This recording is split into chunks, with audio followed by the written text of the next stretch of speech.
Theoretical physics often operates under a heavy bias, the demand for absolute bottom-up ontological proof of reality before it is allowed to propose physics. We describe the endless excavation into these smaller and smaller possibility spaces as staring into the hypnogourd, a pursuit that yields diminishing returns the deeper we dig. PHYS 2.0 is officially halting this infinite descent. Our earlier work in foundational subspace acted as a mineshaft to locate bedrock, and it has successfully established a defensible, non-empty permission structure. This established baseline is a pre-spatial relational substrate. It consists of non-contradictory, nested conditions that support emergent space-like and time-like behavior. The baseline explicitly rules out perfect sameness, simple dyadic relations, and free random flicker. We have concluded that these structures are not sufficient origins for the complexity we observe. Demanding absolute metaphysical completion causes scientific paralysis. Since observed existence is not mutually exclusive with this substrate, we are proceeding with constructive modeling. This methodological shift is actually consistent with how we treat our most successful existing frameworks. We evaluate general relativity and quantum field theory not on foundational completeness, but on explanatory and predictive utility. We are invoking the completeness parity principle. PHYS 2.0 will now be judged by that same standard of utility, moving past the search for absolute ontological proof. This pivot marks the formal end of our deep subspace work. We are now entering the targeted reconstruction phase. By accepting this conditional baseline, we avoid the self-sabotage of waiting for absolute completion and begin building upward. To begin construction, we must define the boundary of the reconstruction zone, separating our parked baseline from active modeling. In this phase, we make no claims of absolute ontological derivation. We are testing whether the substrate can support physics, not claiming we have proven the substrate is reality itself. We enforce a strict anti-fitting rule. Parameters like the 14-15 distribution must not be retroactively tuned to match known constants to claim derivation. We have also identified several forbidden primitives: physical 3D geometry, external geometric fields, and observer viewpoints must not be used as the starting point for our calculations. External clocks and pre-existing motion are similarly prohibited. We cannot smuggle in the very things we are trying to reconstruct. By mathematically forbidding these pre-existing structures, we ensure that space and time emerge strictly from the intrinsic relations of the network. We have reopened several structure-based framework concepts as live candidates. Each must be tested for internal coherence and its ability to generate emergent behavior. This first test looks at void contact duality.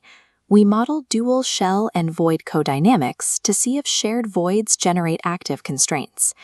In this model, the void is an empty space. It acts as adjacency rules determining allowable network topologies. The candidate fails if the void acts only as passive absence, or if it secretly relies on pre-existing physical volume or distance to function. The second candidate addresses shell overlap and shell jamming within local neighborhoods. This test measures the stability of relational neighborhoods while they undergo bounded turnover. We are looking for a state where the macro pattern remains readable even as the individual connections shift. If the system collapses into featureless averaging or freezes into a topologically rigid state, the candidate is rejected. These tests provide a potential bridge towards stable, space-like readability, derived entirely from overlapping relational intersections and adjacency rules. The third candidate test is scale invariance and coarse graining, which focuses on how the model behaves across different magnitudes. We apply relational coarse graining rules, mathematically collapsing coherent shell units into larger supergrains to build a macro network.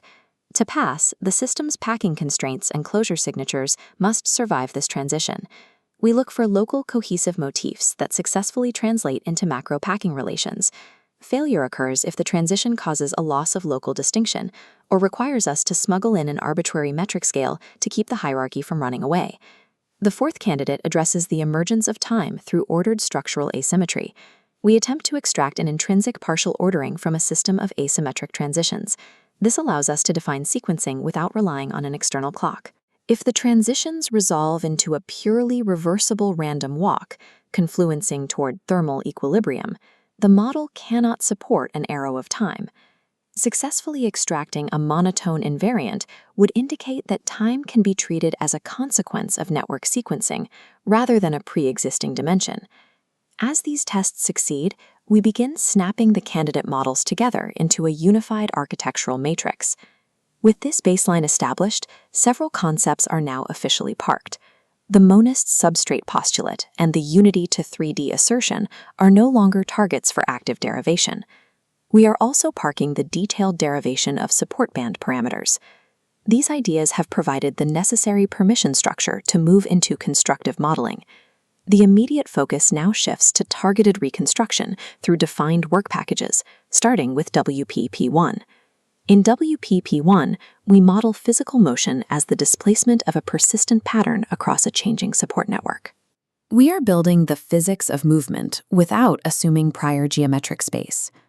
Our second package tests macroscopic packing order, verifying if nested shell structures preserve their patching logic to express 3D physics at scale.